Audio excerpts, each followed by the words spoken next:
The sun hung lazily in the afternoon sky as Officer James Miller guided his patrol car through the tree-lined streets of Oak Grove, one of the city's most prestigious neighborhoods. The familiar sight of perfectly manicured lawns and luxury cars parked in circular driveways had become routine during his 5 years on this beat. The peaceful Sunday afternoon felt like any other, with families returning from church and the occasional jogger passing by with a friendly wave. Officer Miller had just finished his coffee when something caught his attention. An elderly black man in his 70s was walking slowly along the sidewalk, pausing every few houses to peer at the numbers mounted beside each door. He wore a well-pressed navy suit and carried a worn leather medical bag, but something about his careful observation of the homes made Miller's mind jump to conclusions he'd been trained to make over his 15 years on the force.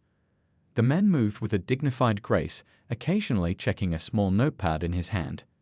Despite his professional appearance and calm demeanor, Miller felt an uncomfortable stirring in his gut, the same feeling that had led to numerous arrests in his career. Without hesitation, he flicked on his patrol car's lights and pulled up alongside the sidewalk. The elderly man stopped, turning to face the patrol car with an expression of mild surprise. His face carried years of wisdom in its gentle wrinkles, and his silver-rimmed glasses caught the afternoon sunlight. As Miller stepped out of his vehicle, he noticed the man's perfectly knotted tie and polished dress shoes, details that seemed at odds with his growing suspicions. "Afternoon, sir," Miller called out, one hand resting instinctively on his belt. "Mind telling me what you're doing in this neighborhood?" His voice carried the authoritative tone he'd perfected over years of similar stops, though something about this man's peaceful presence made him feel slightly off balance. The elderly gentleman smiled warmly, his deep brown eyes crinkling at the corners. "Good afternoon, officer," he responded in a rich, cultured voice. "I'm actually on my way to visit a patient." He reached slowly into his suit jacket, causing Miller to tense, but withdrew only a small business card holder. Miller's suspicion deepened. A patient? In this neighborhood? His training screamed that this was just another excuse, another story to cover something more sinister. He'd heard countless explanations over the years from people who had a reason to be in Oak Grove. A patient? Miller's tone sharpened. "You expect me to believe you're making house calls on a Sunday afternoon?" He stepped closer, noting how the man stood his ground without aggression or fear. "Let's see some ID, and you better have proper medical credentials." The afternoon breeze rustled through the oak trees lining the street, carrying the distant sound of children playing. A couple of neighbors had paused their gardening to watch the scene unfold, their curious eyes taking in every detail of the interaction. The elderly man maintained his dignified composure, though a flash of sadness crossed his features. "Of course, officer. My identification is in my wallet." He moved with deliberate slowness, perhaps recognizing the tension in Miller's stance. "I've been visiting Mrs. Phillips every Sunday for the past 2 years. You see, she's unable to make it to the hospital for her regular." "Just the ID," Miller cut him off, his hand still resting on his belt. He watched as the man carefully extracted a wallet from his back pocket, the leather worn soft with age. Something about the man's calm demeanor and professional appearance made Miller feel increasingly uncertain, but he couldn't shake the feeling that something wasn't right. A few more residents had emerged from their homes, drawn by the unusual scene unfolding on their quiet street. The tension in the air was palpable as Miller took the offered wallet, his training and instincts warring with the growing sense that he might be making a serious mistake. Little did Officer Miller know, this routine stop would soon challenge everything he thought he knew about his job, his community, and himself.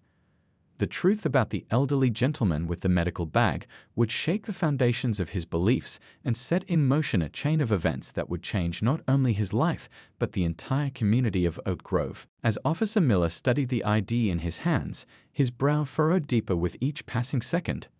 The elderly man, Dr. Walter Thompson, stood patiently in the growing afternoon heat, beads of sweat beginning to form on his forehead. The leather medical bag hung heavily at his side, its worn edges telling stories of countless house calls and midnight emergencies. "This ID says you're a doctor." Miller's voice carried a tone of disbelief that made several onlooking neighbors shift uncomfortably.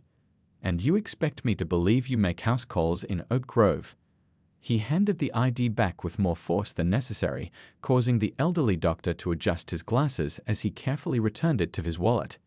"Yes, officer," Dr. Thompson replied calmly, though his eyes reflected a weariness that seemed to go beyond physical exhaustion.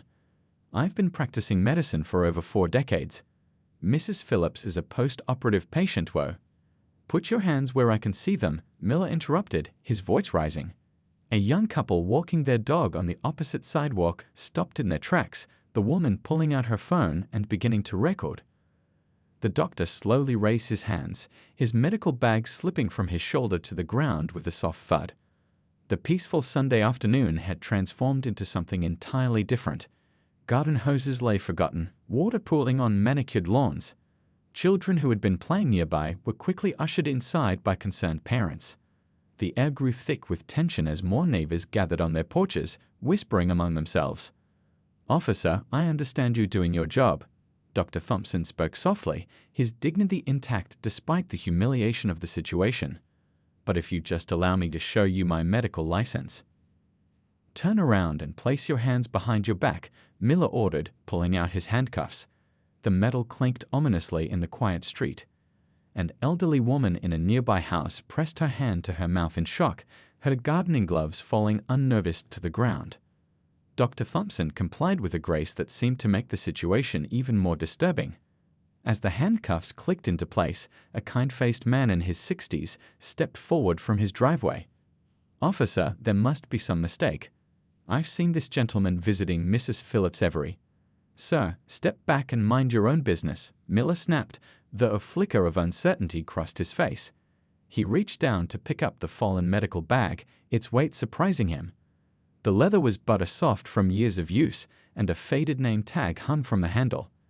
More phones had appeared in windows and doorways, their cameras capturing every moment. Dr. Thompson stood silently, his shoulders straight despite the handcuffs, his expression one of resigned familiarity with such treatment. A small breeze rustled through the oak trees, carrying the scent of freshly cut grass and the weight of unspoken words. "You have the right to remain silent," Miller began reciting, but his voice lacked its earlier conviction. Something about the doctor's calm demeanor and the growing crowd of concerned neighbors had started to crack his certainty. Still, training and ingrained habits took over as he guided Dr. Thompson toward the patrol car. Mrs. Chen, who had lived in Oak Grove for 30 years, stepped off her porch. "Officer, please listen. This man saved my husband's life last year. He's a respected..." But her words were cut off by the sound of the patrol car's door closing. Inside the car, Dr. Thompson sat quietly, his hands cuffed behind him, his medical bag now sitting in the front seat like silent testimony to the afternoon's events.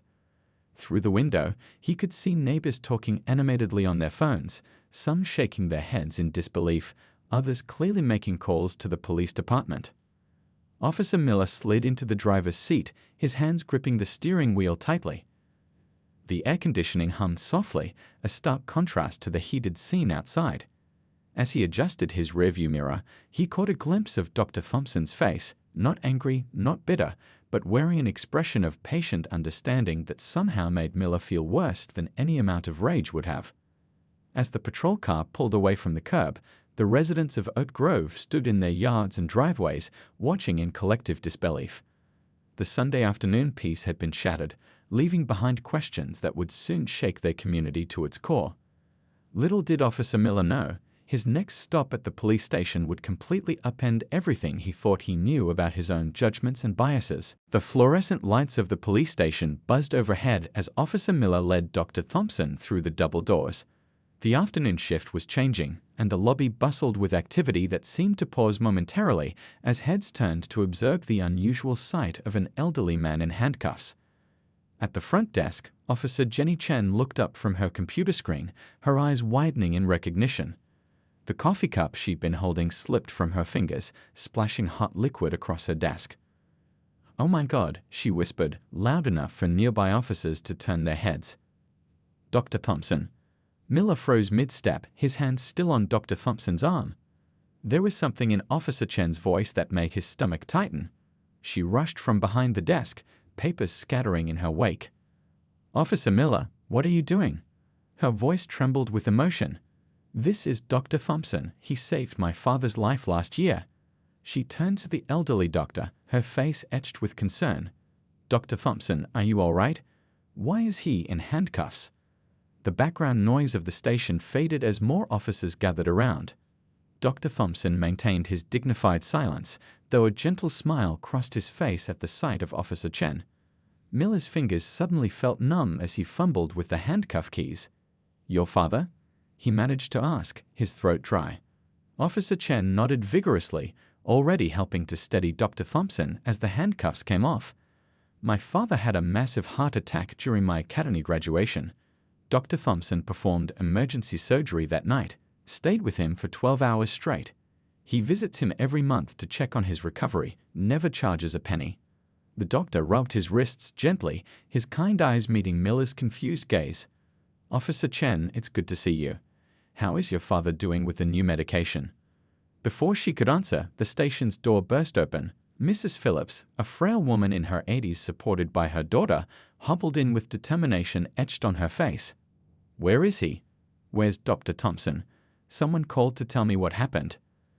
The elderly woman made her way across the lobby, her daughter helping her navigate around the desks.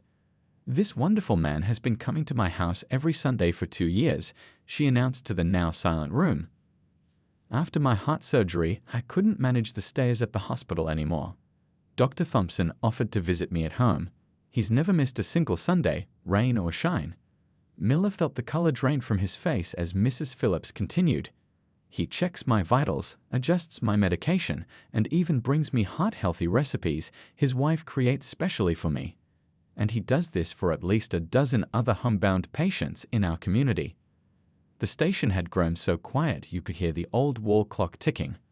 Officer Chen's father wasn't the only one with a story. As word spread through the station about Dr. Thompson's presence, more officers emerged from their desks, each with their own tale to tell. "Dr. Thompson saved my mother's life 3 years ago. He helped my grandfather recover after bypass surgery. He diagnosed my aunt's heart condition when no one else could figure it out."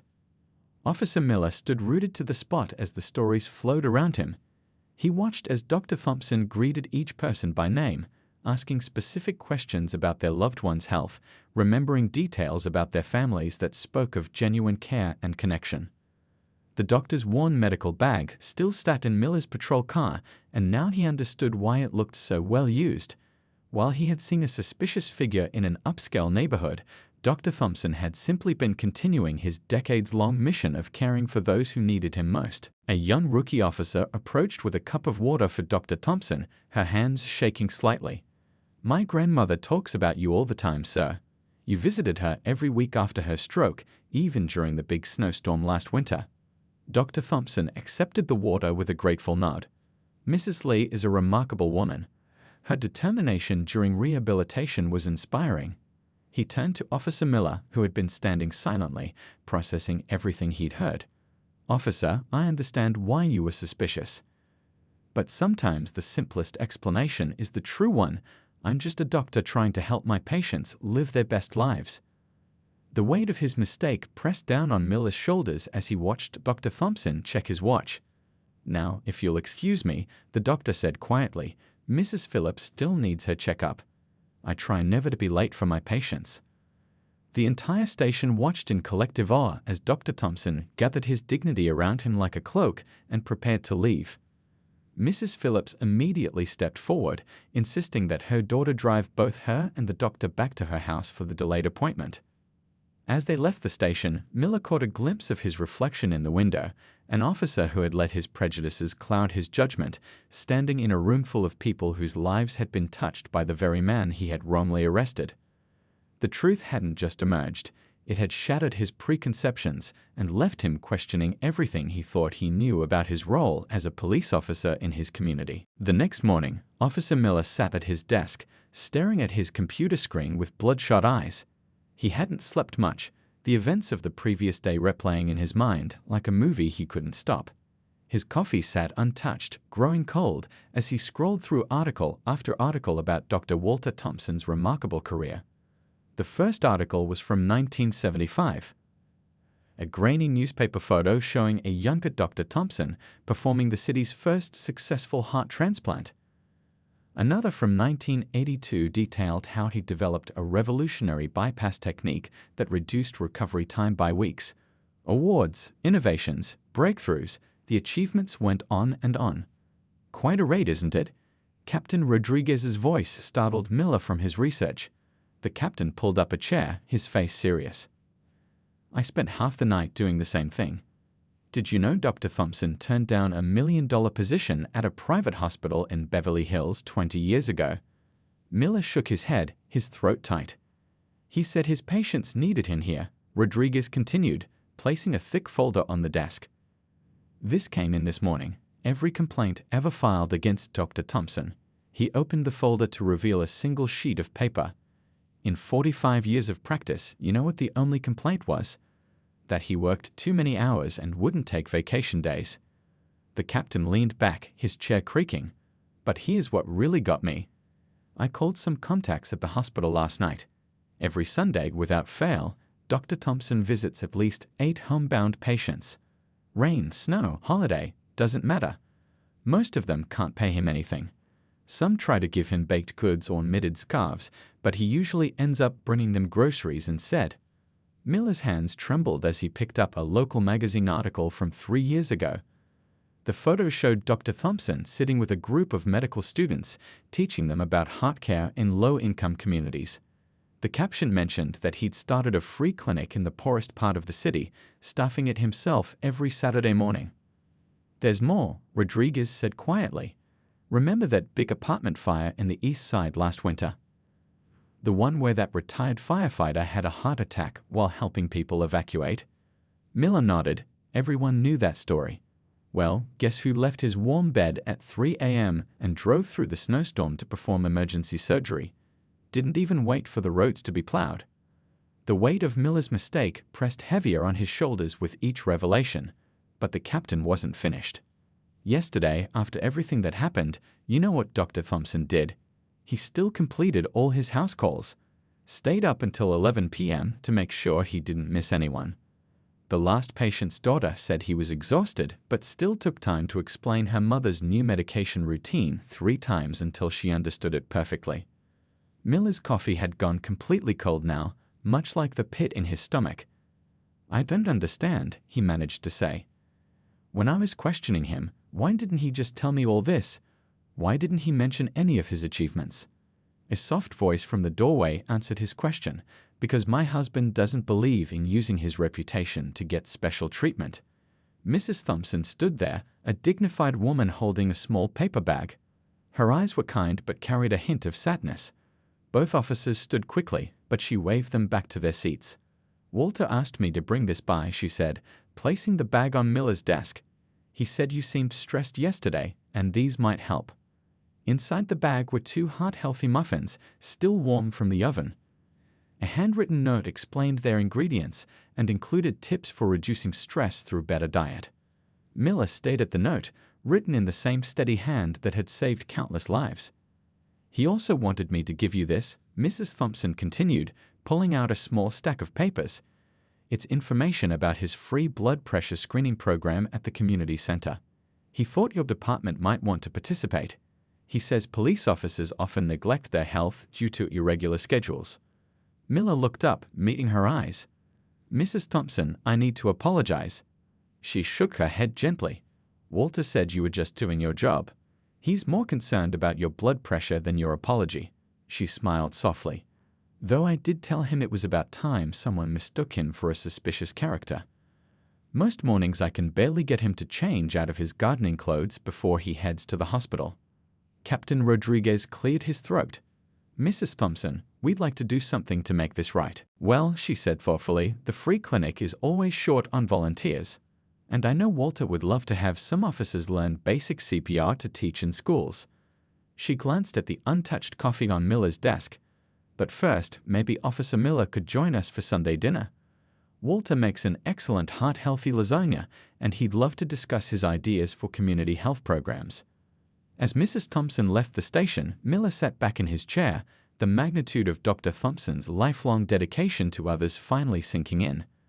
The man he'd handcuffed hadn't just been a doctor making house calls. He was a living legend who had chosen to spend his golden years serving others instead of enjoying a wealthy retirement. The half-eaten muffin on his desk seemed to mock him with its wholesome ingredients and thoughtful preparation.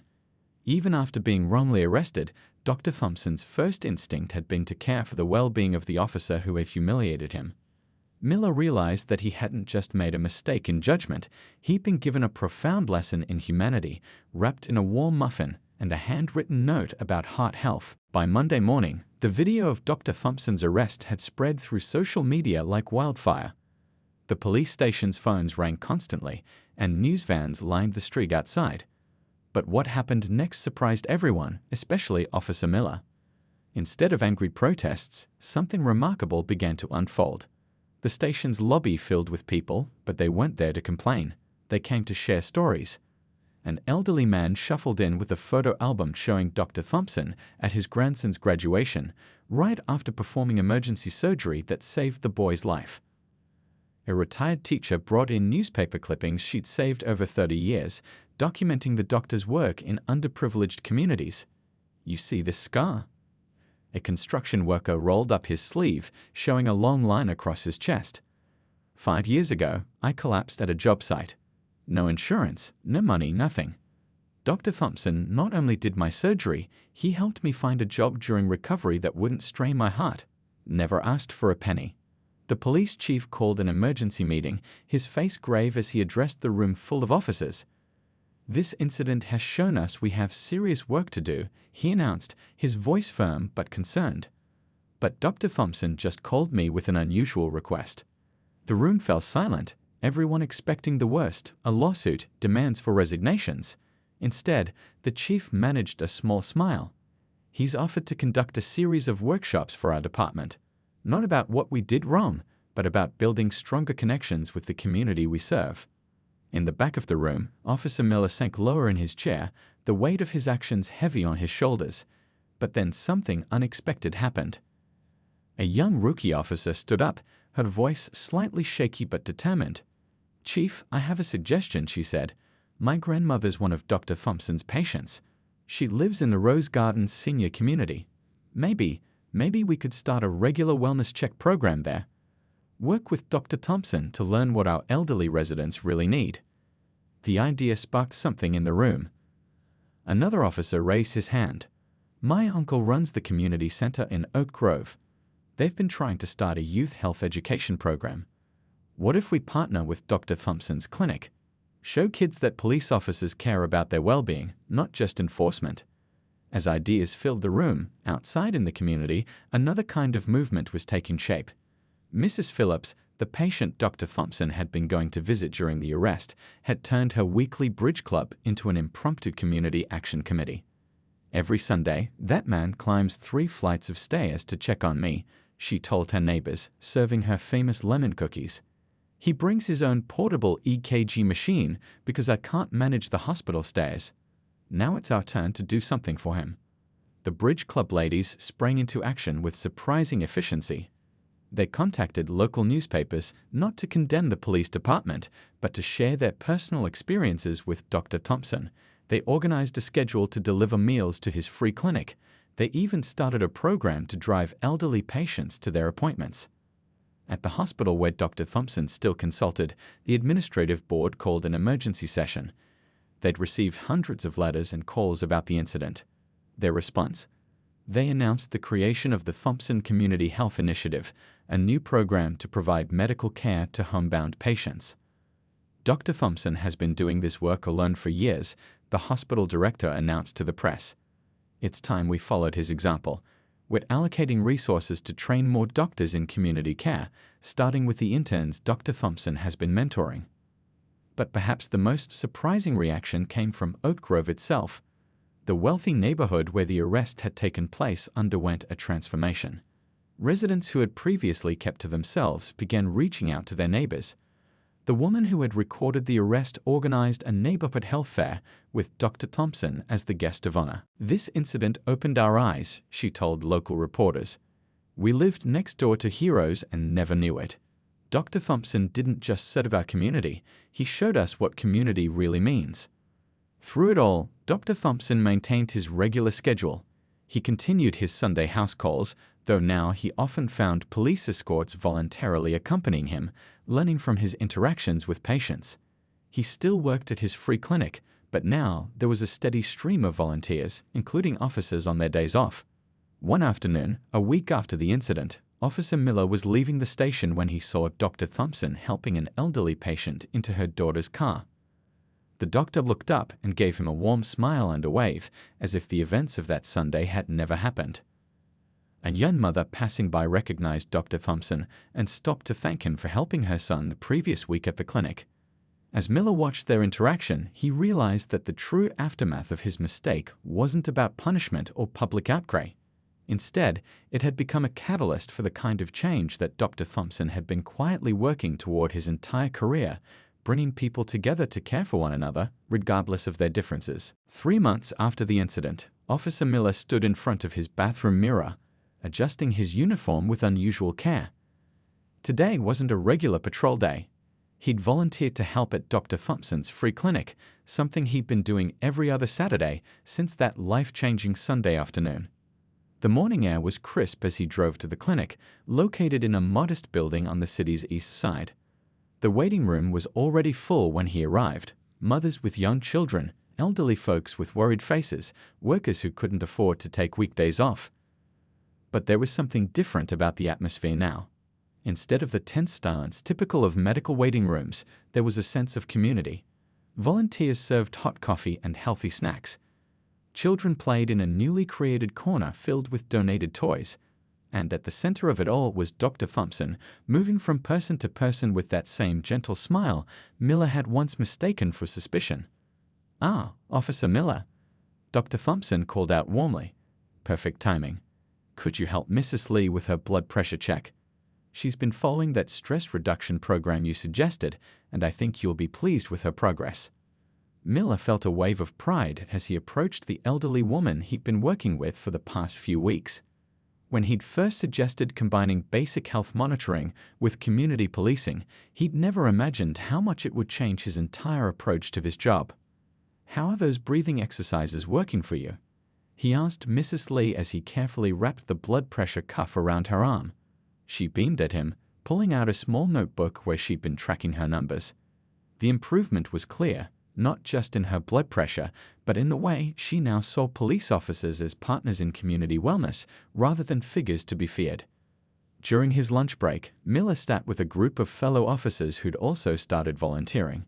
Officer Chen, who'd been the first to recognize Dr. Thompson at the station that day, was teaching a young boy how to use an inhaler properly. Officer Rodriguez was helping an elderly man understand his medication schedule using a simple chart system they developed together. "You know what's weird?" Rodriguez said between bites of his sandwich. "I've been patrolling these streets for 15 years, but I never really knew the people. Now I can't walk a block without someone stopping to chat about their health goals or asking when the next community wellness workshop is happening." Miller nodded, understanding exactly what his colleague meant. His own transformation had been profound. The diversity training he'd voluntarily enrolled in had opened his eyes, but it was the daily interactions with community members that had truly changed him. He thought back to last week's incident when he'd spotted a young man looking into car windows late at night. In the past, he might have immediately assumed the worst. Instead, he'd approached with an open mind and discovered a nursing student who'd lost his inhaler after a late shift and was desperately trying to see if he'd left it in his friend's car. Not only had Miller helped him locate the inhaler, but he'd also connected him with Dr. Thompson's mentorship program for aspiring healthcare workers. The young man was now a regular volunteer at the clinic, gaining valuable experience while serving his community. The afternoon brought a surprise visit from the police chief, who had come to observe the clinic's operations. Miller watched as Dr. Thompson gave him a tour, explaining how the partnership between medical professionals and law enforcement was creating a new model of community care. "See that officer there?"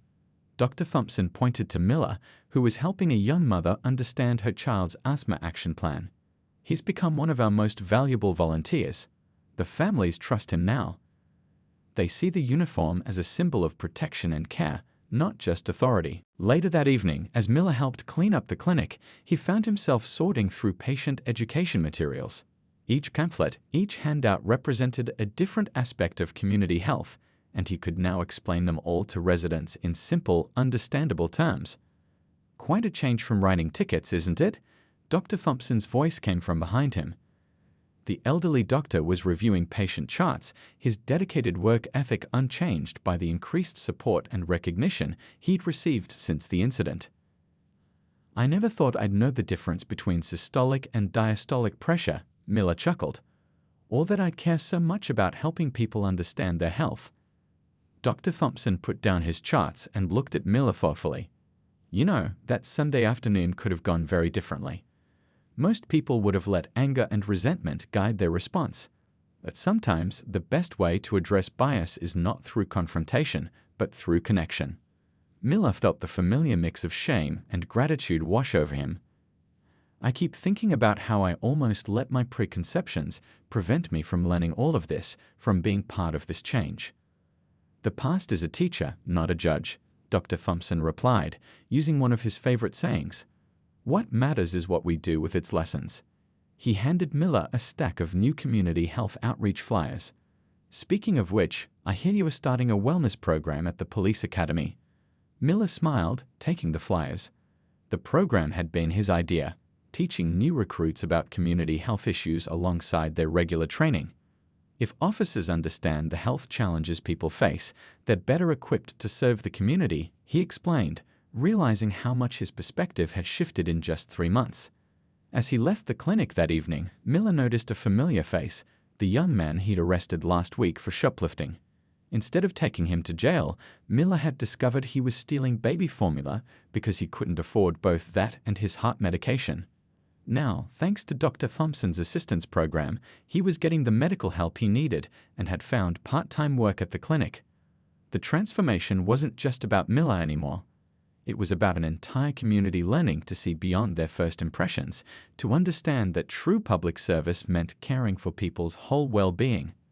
As he drove home, Miller realized that what had started as the worst mistake of his career had become the greatest learning experience of his life. 1 year had passed since that fateful Sunday afternoon. The community center's main hall was packed with people gathering for a special ceremony.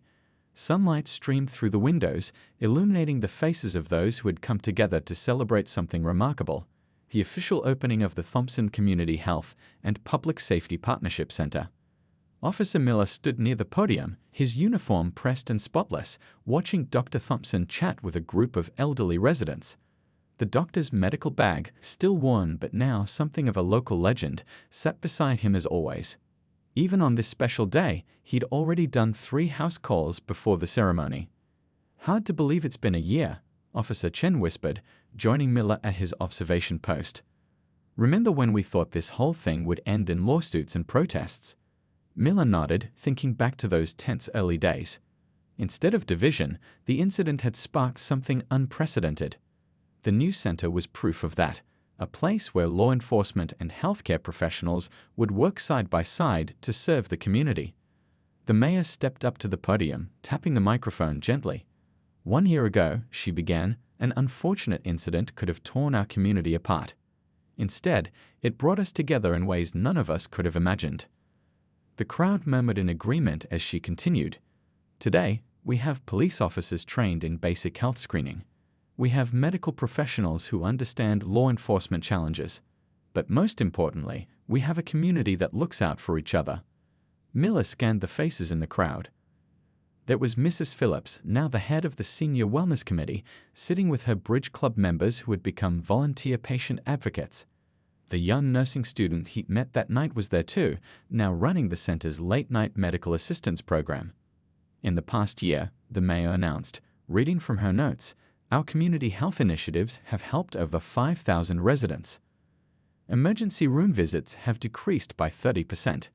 Police complaints are down by 40%, but statistics don't tell the real story." She gestured to the wall behind her, where hundreds of photos showed the journey of the past year. Officers helping at health fairs, Dr. Thompson training police cadets in community health awareness, Miller teaching CPR to a group of teenagers, Each picture told the story of barriers broken and trust rebuilt.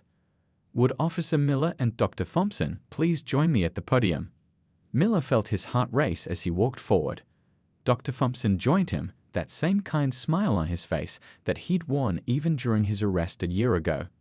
Together, they'd faced the community they had unintentionally helped transform.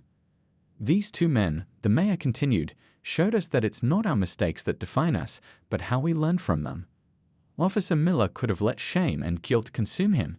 Instead, he became our first community health liaison officer, creating a program that's now being adopted by police departments across the country.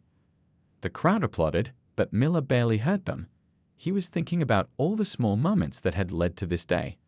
The late nights studying health education materials, the countless conversations with community members, the gradual rebuilding of trust, one interaction at a time. And Dr. Thompson, the mayor's voice softened with respect, could have responded to injustice with anger. Instead, he showed us what true leadership looks like. His forgiveness and wisdom turned a moment of conflict into an opportunity for growth. Dr. Thompson stepped forward to speak, his voice carrying the same gentle authority it had held for decades. A year ago, someone asked me why I didn't mention my credentials when I was being arrested. The answer is simple, because titles and achievements don't matter as much as actions. What we've built here isn't about me or Officer Miller. It's about all of us learning to see each other as human beings first. He turned to Miller with a warmth that still amazed the officer. Sometimes the worst moments in our lives become the foundation for the best changes. When Officer Miller put those handcuffs on me, he didn't know he was actually starting a chain reaction that would help thousands of people. The ceremony continued with the official ribbon cutting, but the real celebration was in the stories being shared throughout the room. A young mother told how the new emergency response system had saved her child's life. An elderly man described how regular wellness checks by officers had helped him avoid a heart attack. As the event wound down, Miller found himself back in his familiar spot, helping Dr. Thompson pack up his medical supplies. They had developed a comfortable routine over the past year, working together at the clinic during home visits and training sessions. "Ready for tomorrow?" Dr. Thompson asked, checking his schedule. "We have that new cadet class coming in for community health orientation." Miller smiled, remembering how nervous he'd been the first time he'd helped with the training. Now it felt as natural as putting on his badge each morning. "You know what still gets me, Doc? How you never seem to get tired of telling our story." Dr. Thompson closed his medical bag, the same one he'd been carrying that Sunday afternoon. "Because it's not just our story anymore," he said thoughtfully. "It's become everyone's story. It shows that change is possible, that communities can heal, that people can learn to see past their first impressions." As they walked out of the community center together, they passed the new sign that would greet visitors every day, "Where protection meets care." Below it, in smaller letters, was the center's motto, taken from one of Dr. Thompson's favorite sayings: "Every mistake is a chance to learn. Every challenge is an opportunity to grow. Every person is worthy of understanding." The sun was setting over the city, casting long shadows across the street where their story had begun 1 year ago. But now, instead of suspicion and fear, there was understanding. Instead of division, there was unity. And in place of that moment of injustice, there was a legacy of healing that would continue to touch lives for years to come.